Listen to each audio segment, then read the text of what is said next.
Bismillahirrahmanirrahim. Assalamualaikum warahmatullahi taala wabarakatuh. Alhamdulillah rabbil alamin wassalatu wassalamu ala asyrafil anbiya'i wal mursalin sayyidina Muhammad wa ala alihi washabbihi ajmain.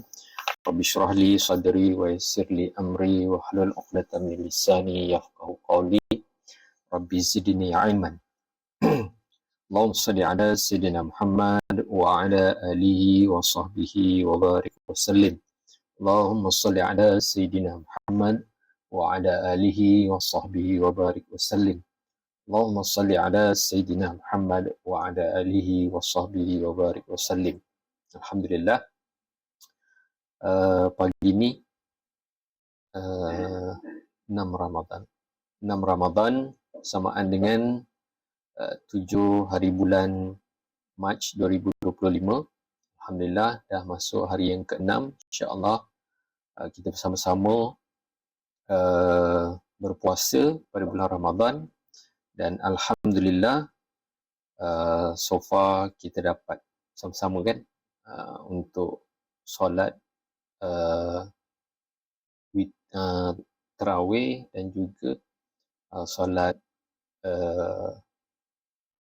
tahajud dan witir sama-sama. InsyaAllah semoga Allah pemudahkan urusan kita untuk Ramadan yang akan datang. InsyaAllah hari ini hari Jumaat, kita dah baca bacaan surah Al-Kahfi pagi tadi. Alhamdulillah, ni sama-sama dengan abang untuk bacaan surah Al-Kahfi. So hari ini kita disunatkan untuk berselawat banyak-banyak kepada Rasulullah sallallahu alaihi wasallam, dan dalam satu hari Jumaat itu ada satu waktu di mana Allah sekiranya kita berdoa kepadanya, minta kepadanya, Allah akan makbulkan. Tak tahu bila. Tetapi ada setengah pendapat mengatakan bahawa ada di hujung sebelum bermulanya waktu berbuka puasa. Kalau hari biasa sebelum waktu maghrib lah. InsyaAllah.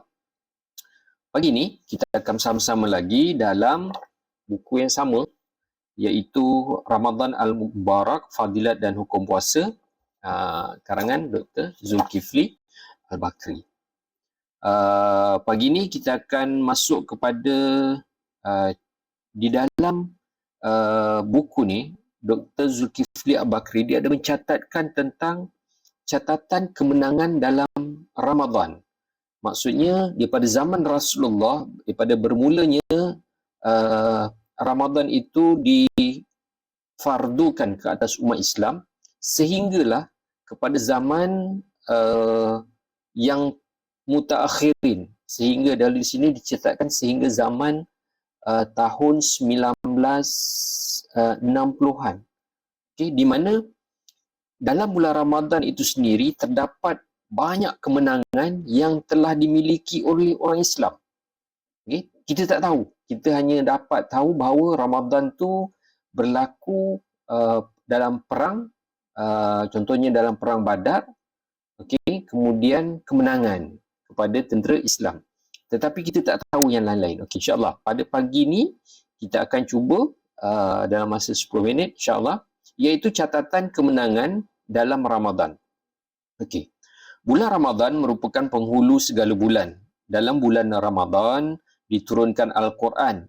Ia adalah bulan beribadah, iaitu bulan untuk mendekatkan diri kepada Allah Subhanahu Wa Taala, bulan kebajikan dan ihsan, bulan keampunan, rahmat dan keredaannya.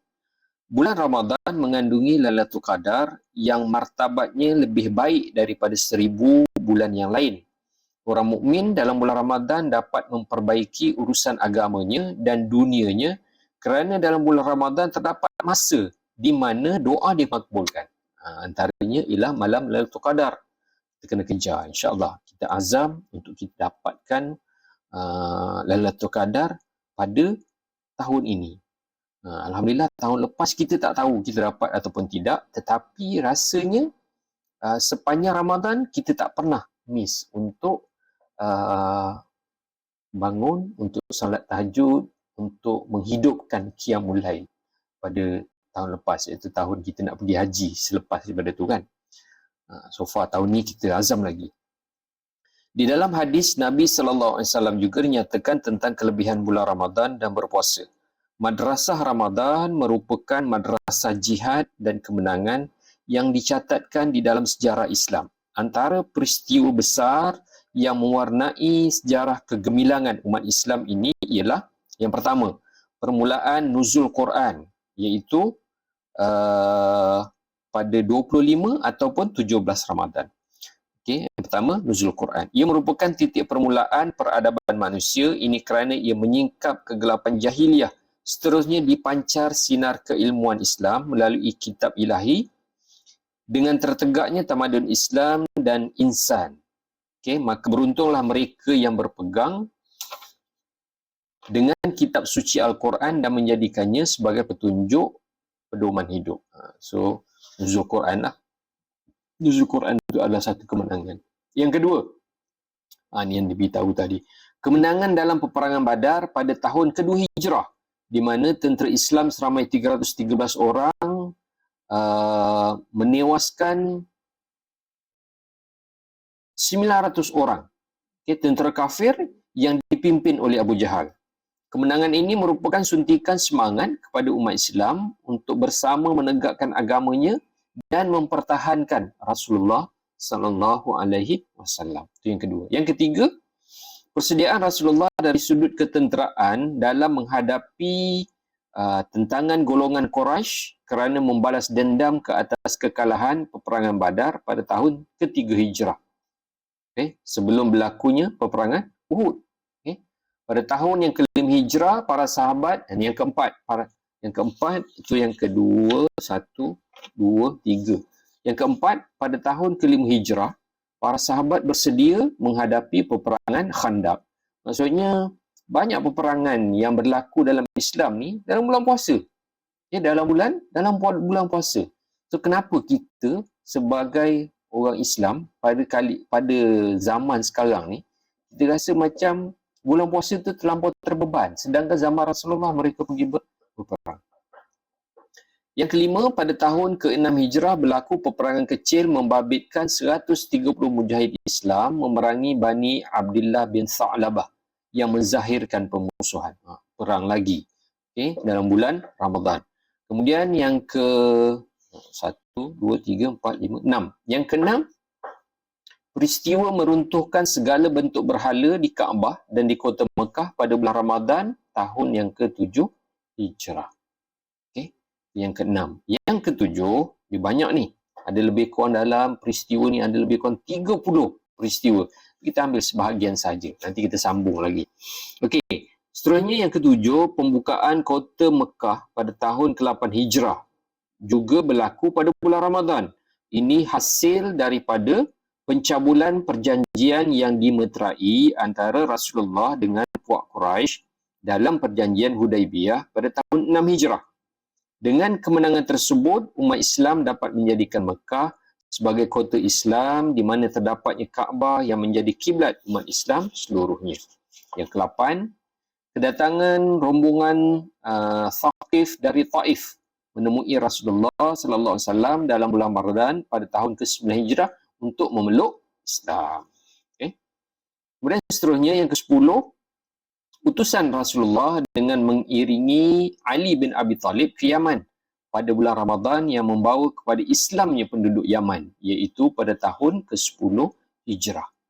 Dan yang ke-11, pada tahun ke-13 Hijrah berlaku peperangan Al-Buaib di bulan Ramadan. Peperangan ini berlaku di Iraq di antara tentera Islam dan Parsi. Ketua tentera Islam bernama Al-Muthanna bin Harisah, manakala ketua Parsi bernama Mahran.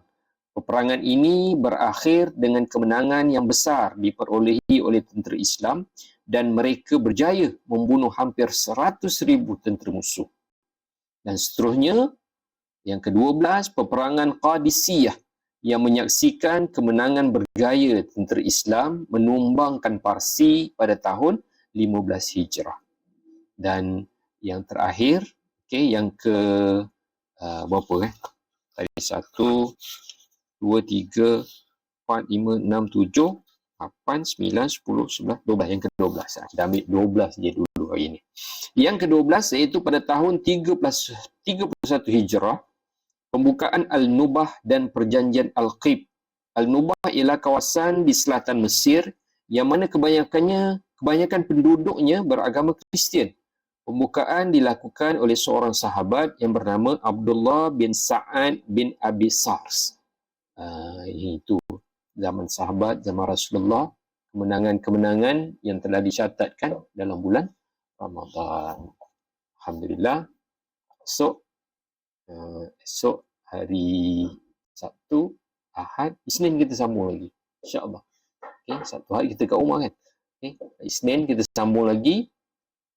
So, masih lagi dalam buku Ramadan Al-Mubarak, Fadilah dan Hukum Puasa, karya Datuk Dr. Zulkifli Muhammad Al-Bakri. InsyaAllah semoga dia memberi manfaat kepada kita.